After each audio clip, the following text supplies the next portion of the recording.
ಹರೇ ಶ್ರೀನಿವಾಸ. ಎಲ್ಲರಿಗೂ ಗೌರಿ ಗಣೇಶ ಹಬ್ಬದ ಹಾರ್ದಿಕ ಶುಭಾಶಯಗಳು. ಗಣಪತಿಯ ಅಂತರ್ಯಾಮಿಯಾದ ಭಗವಂತ ನಮ್ಮೆಲ್ಲರಿಗೂ ಕೂಡ ಆಯುರ ಆರೋಗ್ಯ ಭಾಗ್ಯಗಳನ್ನು ಕೊಟ್ಟು ಆ ಭಗವಂತನನ್ನು ಸ್ಮರಣೆ ಮಾಡಲಿಕ್ಕೆ ಆ ಗಣಪತಿಯು ನಮ್ಮೆಲ್ಲರಲ್ಲಿ ನಿಂತು ಪ್ರೇರಣೆ ನೀಡಲಿ ಅಂತ ಹೇಳಿ ಆ ಭಗವಂತನಲ್ಲಿ, ಗಣಪತಿ ಅಂತರ್ಯಾಮಿಯಾದ ಭಗವಂತನಲ್ಲಿ ಪ್ರಾರ್ಥನೆಯನ್ನು ಮಾಡೋಣ. ಇವತ್ತಿನ ದಿನ ವಿಶೇಷವಾಗಿ ನಾವು ಸಮಂತಕೋಪಾಖ್ಯಾನ ಕಥೆಯನ್ನು ಕೇಳಬೇಕು ಅಂತ ಹೇಳಿ ಸ್ಕಂದ ಪುರಾಣದಲ್ಲಿ ನಮಗೆ ತಿಳಿಸಿದ್ದಾರೆ.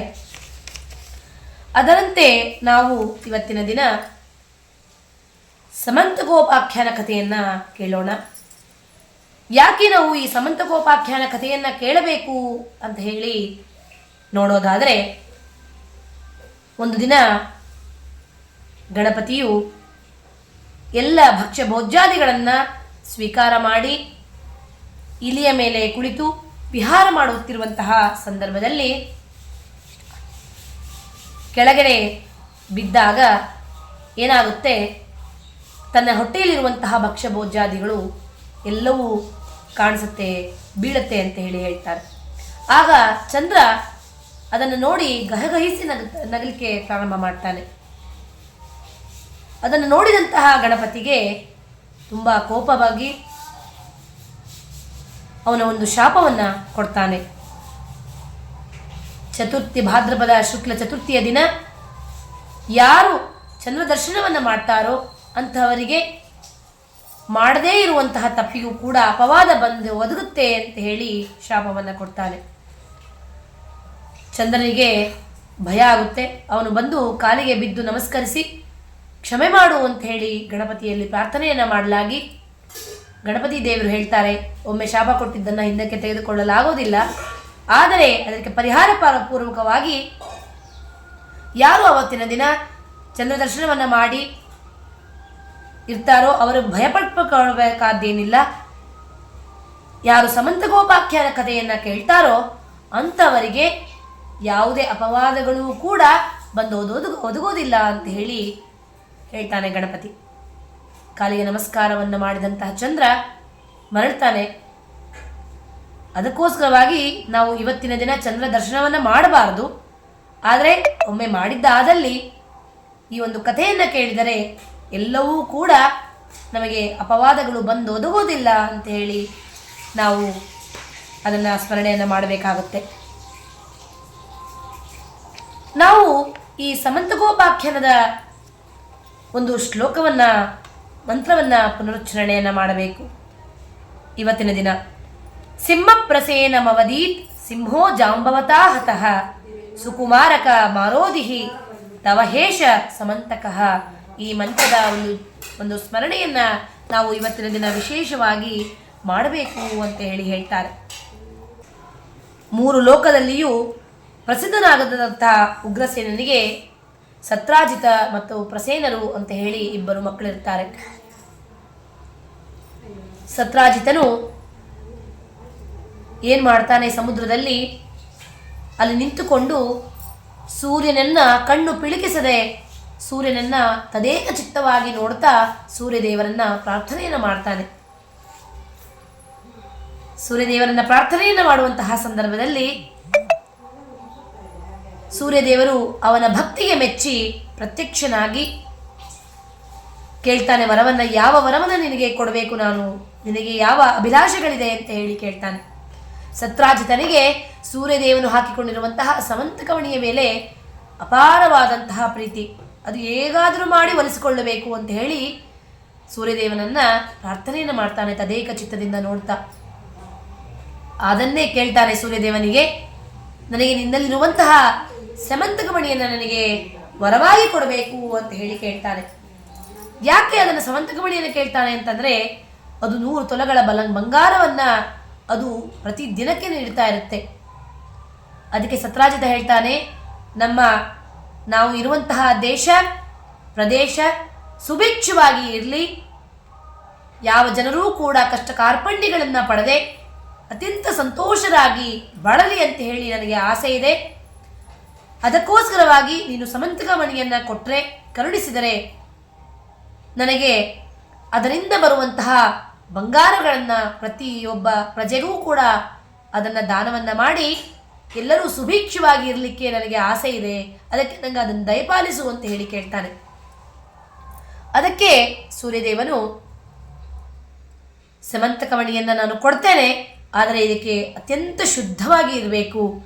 ಯಾರು ಅಶುಚಿತರಾಗಿ ಅದನ್ನು ಮುಟ್ತಾರೋ ಆವಾಗ ಅವರ ನಾಶಕ್ಕೆ ಕಾರಣ ಆಗುತ್ತೆ, ಅಷ್ಟು ಶಕ್ತಿಯುತವಾದಂತಹ ಮಣಿ ಅದು ಅಂತ ಹೇಳಿಬಿಟ್ಟು ಸೂರ್ಯದೇವನು ಸತ್ರಾಜಿತ ಮಹಾರಾಜನಿಗೆ ಸಮಂತಕ ಮಣಿಯನ್ನು ಕೊಟ್ಟು ಅದನ್ನು ಅಂತರ್ಧಾನನಾಗ್ತಾನೆ. ಅವನೇನು ಮಾಡ್ತಾನೆ, ಕೃಷ್ಣನಿಗೆ ಕೂಡ ಆ ಸಮಂತಕ ಮಣಿ ಅಂತಂದರೆ ಪ್ರೀತಿ.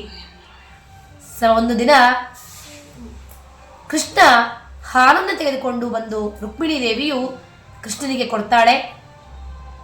ಕೃಷ್ಣ ಅದನ್ನು ಕುಡಿಬೇಕು ಇನ್ನೇನು ಅಂತಂದಾಗ ಚಂದ್ರನ ಪ್ರತಿಬಿಂಬ ಹಾಲಿನಲ್ಲಿ ಕಾಣುತ್ತೆ ಕೃಷ್ಣನಿಗೆ. ಅದಕ್ಕೆ ಹೇಳ್ತಾನೆ ಕೃಷ್ಣ ರುಕ್ಮಿಣಿಗೆ, ಈ ಒಂದು ಗಣಪತಿಯ ಭಾದ್ರಪದ ಶುಕ್ಲ ಚತುರ್ಥಿಯನ್ನು ನಾನು ಚಂದ್ರ ದರ್ಶನವನ್ನು ಮಾಡಬಾರ್ದಾಗಿತ್ತು, ಆದರೆ ಈ ಒಂದು ಹಾಲಿನ ಪ್ರತಿಬಿಂಬದಲ್ಲಿ ಚಂದ್ರನನ್ನು ನೋಡಿಬಿಟ್ಟೆ ನಾನು, ಯಾವ ಅಪವಾದ ಕಾದಿದೆಯೋ ನನಗೆ ಅಂತ ಹೇಳ್ತಾನೆ ಕೃಷ್ಣನಿಗೆ, ರುಕ್ಮಿಣಿ ದೇವಿಗೆ. ರುಕ್ಮಿಣಿ ಹೇಳ್ತಾಳೆ, ನಿಮಗೆ ಯಾವುದು ಅಪವಾದ? ಇಡೀ ಲೋಕವನ್ನು ನಡೆಸುತ್ತಿರುವಂತಹ ಆ ಕರುಣಾಮಯಿ ಆ ಭಗವಂತನಿಗೆ ಯಾವ ಅಪವಾದ?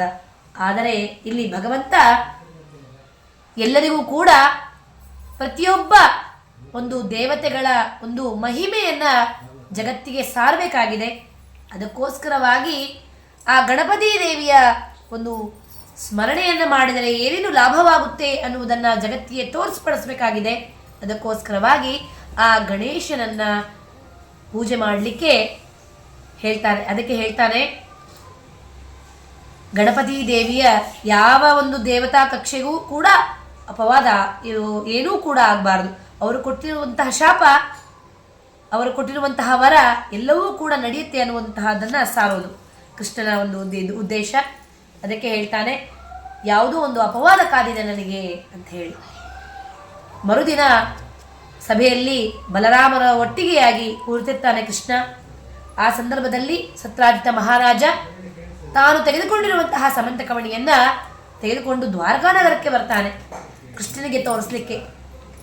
ಆವಾಗ ಕೃಷ್ಣ ನೋಡಿಬಿಟ್ಟು ಹೇಳ್ತಾನೆ, ಅತ್ಯಂತ ಖುಷಿಯಾದ ವಿಚಾರ ಸತ್ರಾಜಿತ ಮಹಾರಾಜ, ನೀನು ಒಂದು ದಿನ ಮಟ್ಟಿಗೆ ನಮ್ಮ ಒಂದು ದ್ವಾರಕಾನಗರಕ್ಕೆ, ನಮ್ಮ ಒಂದು ಆಸ್ಥಾನಕ್ಕೆ ಆ ಸಮಂತಕ ಮಣಿಯನ್ನು ಕೊಡು, ನಮ್ಮ ಪ್ರಜೆಗಳು ಕೂಡ ಒಂದು ಬರುವಂತಹ ಬಂಗಾರವನ್ನು ನಾವು ಹಂಚ್ತೇವೆ ಅಂತ ಹೇಳಿ.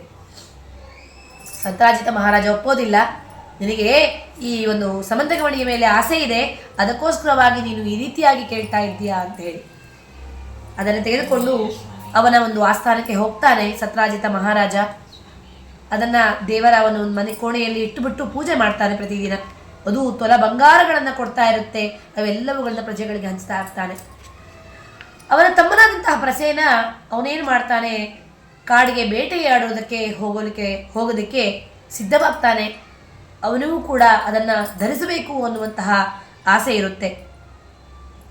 ಅದಕ್ಕೆ ಕೇಳ್ತಾನೆ ಅಣ್ಣನಿಗೆ, ಅಣ್ಣ ನನಗೆ ಒಂದು ದಿನ ಮಟ್ಟಿಗೆ ಆ ಒಂದು ಸಮಂತಕ ಮಣಿಯನ್ನು ಕೊಡು, ನಾನು ಧರಿಸಿಕೊಂಡು ಕಾಡಿಗೆ ಕಾಡಿಗೆ ಬೇಟೆಯಾಡಲಿಕ್ಕೆ ಹೋಗ್ತಾ ಇದ್ದೇನೆ, ಅದಕ್ಕೆ ನನಗೆ ಅದನ್ನು ಕೊಡು ಧರಿಸಲಿಕ್ಕೆ ಅಂತ ಕೇಳ್ತಾನೆ. ಅದಕ್ಕೆ ಹೇಳ್ತಾನೆ, ಇದು ಅಶುಚಿತವಾಗಿ ಯಾರಾದರೂ ಮುಟ್ಟಿದರೆ ಅದು ಕಷ್ಟವನ್ನು ತಂದೋಡುತ್ತೆ, ನೀನು ಅಶುಚಿತವಾಗಿ ಅದನ್ನು ಮುಟ್ಟಬೇಡ ಅಂತ ಹೇಳಿ ಆ ತಮ್ಮನಿಗೆ ಕೊಡ್ತಾನೆ. ಅದನ್ನು ಏನು ಮಾಡ್ತಾನೆ, ಧರಿಸಿಕೊಂಡು ಅಶ್ವರೂಢನಾಗಿ ಹೊರಡ್ತಾನೆ. ಅಶ್ವವನ್ನು ಮುಟ್ಟುತ್ತಾನೆ, ಅಶುಚಿತನಾಗಿಬಿಡ್ತಾನೆ. ಕಾಡಿನ ಮಧ್ಯದಲ್ಲಿ ಹೊರಟು ಬೇಟೆಯಾಡಲಿಕ್ಕೆ ಒಳಗೆ ಹೊರಟಾಗ ಏನಾಗುತ್ತೆ, ಹೋಗ್ತಾ ಇರಬೇಕಾದ್ರೆ ಒಂದು ಸಿಂಹ ಏನು ಮಾಡುತ್ತೆ, ಪ್ರಸೇನನನ್ನು ಸಂಹಾರ ಮಾಡಿ ಅವನಲ್ಲಿರುವಂತಹ ಸಮಂತಕ ಮಣಿಯನ್ನು ಪಳ ಹೊಳಿತಾ ಇರುತ್ತೆ. ಅದು ಆ ಮಣಿ ಅದನ್ನು ತೆಗೆದುಕೊಂಡು ಹೋಗ್ತಾ ಇರುತ್ತೆ. ಆ ಸಂದರ್ಭದಲ್ಲಿ ಜಾಂಬವಂತ ಅಂದರೆ ಕರಡಿ, ಭಲ್ಲೂಕ ಅಂತಾರೆ, ಆ ಭಲ್ಲೂಕ ಏನು ಮಾಡುತ್ತೆ, ಬಂದು ಆ ಸಿಂಹನನ್ನು ಸಂಹಾರ ಮಾಡಿ ಆ ಸಮಂತಕ ಮಣಿಯನ್ನು ತೆಗೆದುಕೊಂಡು ಹೊರಟೋಗ್ಬಿಡುತ್ತೆ ಅದನ್ನು ಗುಹೆಗೆ. ಎಷ್ಟೋ ದಿನಗಳಾಗುತ್ತೆ, 3 ದಿನ ಆಗುತ್ತೆ, 4 ದಿನ ಆಗುತ್ತೆ, ಬರೋದೇ ಇಲ್ಲ ಪ್ರಸೇನ. ಸತ್ರಾಜಿತನಿಗೆ ಇಲ್ಲಿ ಭಯ ಪ್ರಾರಂಭ ಆಗುತ್ತೆ, ಚಿಂತೆಕ್ರಾಂತನಾಗ್ತಾನೆ. ಕೃಷ್ಣನ ಆಸ್ಥಾನಕ್ಕೆ ಬಂದು ಕೇಳ್ತಾನೆ, ನೀನೇ ಸಮಂತಕಮಣಿಗೋಸ್ಕರವಾಗಿ ನೀನೇ ಸಂಹಾರ ಮಾಡಿರ್ತೀಯ ನನ್ನ ತಮ್ಮನನ್ನ ಅಂತ ಹೇಳಿ ಕೇಳ್ತಾನೆ. ಕೃಷ್ಣ ಒಪ್ಪೋದಿಲ್ಲ, ನಾನು ಅವೆಲ್ಲ ಕೆಲಸವನ್ನು ಮಾಡಿಲ್ಲ ಅಂತ ಹೇಳಿ ಹೇಳ್ತಾನೆ. ಇಷ್ಟು ಹೇಳಿದರೂ ಕೇಳೋದಿಲ್ಲ. ಅಪವಾದವನ್ನು ಕೃಷ್ಣನ ಮೇಲೆ ಹಾಕಿಬಿಡ್ತಾನೆ. ಆ ಅಪವಾದವನ್ನು ಬಗೆಹರಿಸಿಕೊಳ್ಳೋಕ್ಕೋಸ್ಕರವಾಗಿ ಭಗವಂತ ಏನು ಮಾಡ್ತಾನೆ, ಕೃಷ್ಣ ಬಲರಾಮ ಒಟ್ಟಿಗೆಯಾಗಿ ಸೈನಿಕರೊಂದಿಗೆ ಏನು ಮಾಡ್ತಾರೆ, ಆ ಕಾಡಿಗೆ ಹೋಗ್ತಾರೆ. ಕಾಡಿಗೆ ಹೋಗ್ಬಿಟ್ಟು ಎಲ್ಲ ಕಡೆ ನೋಡ್ತಾರೆ, ಎಲ್ಲೂ ಕೂಡ ಪ್ರಸೇನ ಕಾಣಿಸೋದಿಲ್ಲ. ಆ ಪ್ರಸೇನನ ಹುಡುಕಿ ಹುಡುಕಿ ಹೋಗ್ತಾ ಇರಬೇಕಾದ್ರೆ ಅಶ್ವ ಬಿದ್ದಿರುತ್ತೆ. ಸ್ವಲ್ಪ ಮುಂದೆ ಹೋದರೆ ಪ್ರಸೇನನ ಒಂದು ಬಟ್ಟೆಗಳೆಲ್ಲ ರಕ್ತಸಿಕ್ತವಾಗಿ ಬಿದ್ದಿರುತ್ತೆ. ಅಲ್ಲಿ ನೋಡ್ತಾರೆ, ಅಲ್ಲಿ ಸಿಂಹದ ಗುರುತುಗಳು ಸಿಕ್ಕಿರುತ್ತೆ. ನೋಡ್ತಾನೆ, ಓ ಸಿಂಹ ಸಂಹಾರ ಮಾಡಿ ಹೋಗಿರಬಹುದು ಅಂತ ಹೇಳಿ ಅದನ್ನೇ ಮುಂದೆ ಮಾಡಿಕೊಂಡು ಹೋಗ್ತಾನೆ ಕೃಷ್ಣರೊಟ್ಟಿಗೆ ಈ ಸೈನಿಕರು. ನಂತರದಲ್ಲಿ ಸಿಂಹ ಅಲ್ಲಿ ಸಂಹಾರ ಆಗಿರುತ್ತೆ, ಅಲ್ಲಿ ಸತ್ತು ಬಿದ್ದಿರುತ್ತೆ. ಅಲ್ಲಿ ಮುಂದೆ ನೋಡ್ತಾರೆ, ಆ ಕರಡಿಯ ಹೆಜ್ಜೆ ಗುರುತುಗಳು ಕಾಣುತ್ತೆ. ಅದನ್ನೇ ಮುಂದೆ ಮಾಡಿಕೊಂಡು ಹೋಗ್ತಾರೆ ಎಲ್ಲರೂ ಕೂಡ. ಅಲ್ಲೊಂದು ಗುಹೆ ಕಾಣುತ್ತೆ. ಆ ಗುಹೆಯನ್ನು ಅವನು ಏನು ಮಾಡ್ತಾನೆ, ಹೊಕ್ಕಬೇಕಾಗಿರುತ್ತೆ. ಅಲ್ಲಿ ತೆಗೆದುಕೊಂಡು ಹೋಗಿರುತ್ತೆ ಕರಡಿ. ಅದಕ್ಕೆ ಹೇಳ್ತಾನೆ ಕೃಷ್ಣ, ಯಾರೂ ಬರಬೇಡಿ ನನ್ನೊಂದಿಗೆ, ನಾನು ಹೋಗಿ ಆ ಶಮಂತಕವಣಿಯನ್ನು ತೆಗೆದುಕೊಂಡು ಬರ್ತೇನೆ, ನೀವೆಲ್ಲರೂ ಇಲ್ಲೇ ಕಾಯ್ತಾ ಇರಿ ಅಂತ ಹೇಳಿಬಿಟ್ಟು ಒಳಗೆ ಪ್ರವೇಶವನ್ನು ಮಾಡ್ತಾನೆ.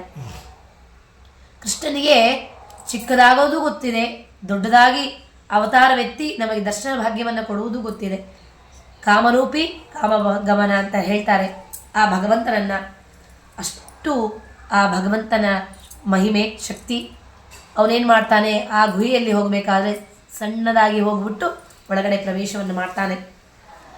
ಅಲ್ಲಿ ನೋಡ್ತಾನೆ, ಆ ತೊಟ್ಟಿಲಿಗೆ ಆ ಸಮಂತಕಮಣಿಯನ್ನು ತೂಗು ಹಾಕಿರ್ತಾರೆ ಆ ಕರಡಿ. ಅವರೆಲ್ಲ ಯಾಕೆ ಎಬ್ಬಿಸಿ ಎಲ್ಲವನ್ನು ಜಗಳವನ್ನು ಮಾಡಬೇಕು, ಮತ್ತೆ ಕೊಡೋದಿಲ್ಲ ಮಾಡೋದಿಲ್ಲ, ಅವೆಲ್ಲ ಯಾಕೆ ಬೇಕು ಅಂತ ಹೇಳಿ ಕೃಷ್ಣ ಏನು ಮಾಡ್ತಾನೆ, ಆ ಸಮಂತಕಮಣಿಯನ್ನು ಹಾಗೆ ತೆಗೆದುಕೊಳ್ಳಿಕ್ಕೆ ಹೋಗ್ತಾನೆ. ಆ ಮಗು ಅಳ್ಳಿಕ್ಕೆ ಪ್ರಾರಂಭ ಮಾಡುತ್ತೆ, ತೊಟ್ಟಿಲಲ್ಲಿರುವಂತಹ ಮಗು. ಅದಕ್ಕೆ ಅದನ್ನು ಹತ್ತು ಕೂಡಲೇ ಜಾಂಬವಂತ ಎದ್ದು ಬರ್ತಾನೆ. ಎದ್ದು ಬಂದುಬಿಟ್ಟು, ಯಾರು, ಎಷ್ಟು ಧೈರ್ಯ ನಿನಗೆ ಆ ಸಮಂತಕಮಣಿಯನ್ನು ತೆಗೆದುಕೊಂಡು ಹೋಗುವುದಕ್ಕೆ ಅಂತ ಹೇಳಿ ಪ್ರಶ್ನೆಯನ್ನು ಮಾಡ್ತಾನೆ. ಇಲ್ಲ, ಇದು ಸಮಂತಕಮಣಿ ನಿನ್ನದಲ್ಲ, ಸತ್ರಾಜಿತ ಮಹಾರಾಜಂದು ಅಂತ ಹೇಳಿ ಎಲ್ಲ ಕಥೆಯನ್ನು ಹೇಳ್ತಾನೆ. ಆದರೆ ಜಾಂಬವಂತ ಒಪ್ಪೋದಿಲ್ಲ, ಇದು ನಾನು ತೆಗೆದುಕೊಂಡು ಬಂದಿರುವಂತಹದ್ದು, ನಾನು ಕೊಡೋದಿಲ್ಲ ಅಂತ ಹೇಳಿ ಹೇಳ್ತಾನೆ. ಆದರೆ ನಿನಗೆ ಬೇಕೇ ಬೇಕು ಅನ್ನೋದಾದರೆ ಈ ಸಮಂತಕಮಣಿಯನ್ನು ಕೊಡ್ತೇನೆ, ಆದರೆ ನನ್ನೊಂದಿಗೆ 21 ದಿವಸಗಳ ಕಾಲ ಯುದ್ಧವನ್ನು ಮಾಡಿ ನೀನು ಗೆದ್ದರೆ ಮಾತ್ರ ನಾನು ನಿನಗೆ ಸಮಂತಕಮಣಿಯನ್ನು ಕೊಡ್ತೇನೆ ಅಂತ ಹೇಳಿ ಹೇಳ್ತಾನೆ. ಆಗ ಕೃಷ್ಣ ಅದಕ್ಕೆ ಒಪ್ಪಿ 21 ದಿನಗಳ ಕಾಲ ಜಾಂಬವಂತನೊಂದಿಗೆ ಯುದ್ಧವನ್ನು ಮಾಡ್ತಾನೆ. ಜಾಂಬವಂತನಿಗೆ ಒಂದು ಶಕ್ತಿ ಇದೆ. ಏನಪ್ಪಾ ಅಂತಂದರೆ, ಯಾರೊಂದಿಗೆ ಅವನು ಯುದ್ಧವನ್ನು ಮಾಡ್ತಾನೋ ಅವರ ಒಂದು ಗುದ್ದು ಹಾಕಿದಾಗ ಅವರಿಗೆ ಇರುವಂತಹ ಶಕ್ತಿ ಅರ್ಧವಾಗ ಈ ಕರಡಿ ಅಂದರೆ ಜಾಂಬವಂತನಿಗೆ ಬರುತ್ತೆ. ಅಂತಹ ಶಕ್ತಿಯುತವಾದಂತಹ ಜಾಂಬವಂತ. ಆದರೆ ಜಾಂಬವಂತನಿಗೆ ಕೃಷ್ಣ ಹೊಡೆದಾಗೆಲ್ಲ ಶಕ್ತಿ ಕಡಿಮೆ ಆಗ್ತಾ ಇರುತ್ತೆ. ಕೃಷ್ಣನೊಂದಿಗೆ ಯುದ್ಧ ಮಾಡಲಿಕ್ಕೆ ಆಗ್ತಾ ಇರಲ್ಲ, ಅಷ್ಟು ಅವನಿಗೆ ಕಷ್ಟ ಆಗುತ್ತೆ. ಆವಾಗ 21ನೇ ದಿನ ಕೇಳ್ತಾನೆ, ಯಾರು ನೀನು? ನನಗೆ ವರವಿದೆ, ನನಗೆ ಯಾರಿಗೆ ಹೊಡಿತೀನೋ ಅವರಿಂದ ಅರ್ಧ ಶಕ್ತಿ ನನಗೆ ಬರ್ತಾ ಇರುತ್ತೆ. ಆದರೆ ನಿನ್ನೊಂದಿಗೆ ಯುದ್ಧ ಮಾಡಿದಾಗ ನನ್ನ ಶಕ್ತಿ ಕುಂದುತ್ತಾ ಇದೆ. ಯಾಕೆ, ಯಾರು ನೀನು ಅಂತ ಹೇಳಿ ನನಗೆ ತೋರಿಸಿಕೊಡು ಅಂತ ಹೇಳಿ ಕೇಳ್ತಾನೆ. ಆಗ ಕೃಷ್ಣ ಏನು ಮಾಡ್ತಾನೆ, ತನ್ನ ಅವತಾರಗಳನ್ನು ಅವನಿಗೆ ದರ್ಶನ ಮಾಡ್ತಾನೆ. ರಾಮದೇವರ ಅವತಾರ, ಕೃಷ್ಣ ಅವತಾರ, ಎರಡೂ ಅವತಾರಗಳನ್ನು ತೋರಿಸ್ತಾ ಹೋಗ್ತಾನೆ. ಅಂದರೆ ರಾಮದೇವರ ಅತ್ಯಂತ ಪ್ರಿಯವಾದ ಭಕ್ತ ಜಾಂಬವಂತ. ಅವನಿಗೆ ರಾಮದೇವರು ಅಂದರೆ ಅತ್ಯಾದ ಪ್ರೀತಿ, ಗೌರವ, ಭಕ್ತಿ. ಅದಕ್ಕೆ ರಾಮದೇವರ ಕಾಲದಲ್ಲಿ ಇದ್ದಂತಹ ಜಾಂಬವಂತನಿಗೆ ಕೃಷ್ಣ, ರಾಮನ ಒಂದು ಅನುಗ್ರಹ ಮತ್ತು ಕೃಷ್ಣನ ಒಂದು ಅನುಗ್ರಹ ಎರಡೂ ಕೂಡ ಅವನಿಗೆ ತೋರಿಸಿಕೊಡ್ತಾನೆ. ಅನುಗ್ರಹ ಆಗುತ್ತೆ. ಜಾಂಬವಂತ ಕಾಲಿಗೆ ಬೀಳ್ತಾನೆ, ಕ್ಷಮೆ ಬೇಡ್ತಾನೆ. ನಿನಗೆ ಸಮಂತಕಮಣಿಯನ್ನು ಕೊಡ್ತೇನೆ, ಆದರೆ ನನ್ನೊಂದೊಂದು ಷರತ್ತಿದೆ. ಏನು ಅಂತಂದರೆ, ಈ ಸಮಂತಕ ಮಣಿಯೊಂದಿಗೆ ನನ್ನ ಮಗಳಾದ ಜಾಂಬವತಿ ದೇವಿಯನ್ನ ನೀನು ಮದುವೆ ಮಾಡ್ಕೋಬೇಕು ಅಂತ ಹೇಳಿ ಕೇಳ್ತಾನೆ. ನೋಡಿದ್ರೆ ಜಾಂಬವತಿ ಚಿಕ್ಕ ಮಗು ತೊಟ್ಟಿಲಲ್ಲಿ ಮಲಗಿದೆ. ಆ ಮಗುವನ್ನು ಕೃಷ್ಣನಿಗೆ ಕೊಟ್ಟು ಹೇಗೆ ಮದುವೆ ಮಾಡೋದು? ಅದಕ್ಕೆ ಕೃಷ್ಣ ಏನು ಮಾಡ್ತಾನೆ, ಆ ಕೊಳಲನ್ನು ತೆಗೆದುಕೊಂಡು ಆ ಮಗುವಿನ ಕಿವಿಗೆ ಮುಟ್ತಾನೆ. ಷೋಡಶಿಯ ರೂಪದಲ್ಲಿ ಷೋಡಶಿಯಾಗಿ ಆ ಜಾಂಬವತಿ ದೇವಿ ಅತ್ಯಂತ ಸುಂದರ ಯುವತಿಯಾಗಿ ನಿಂತ್ಕೊತಾಳೆ.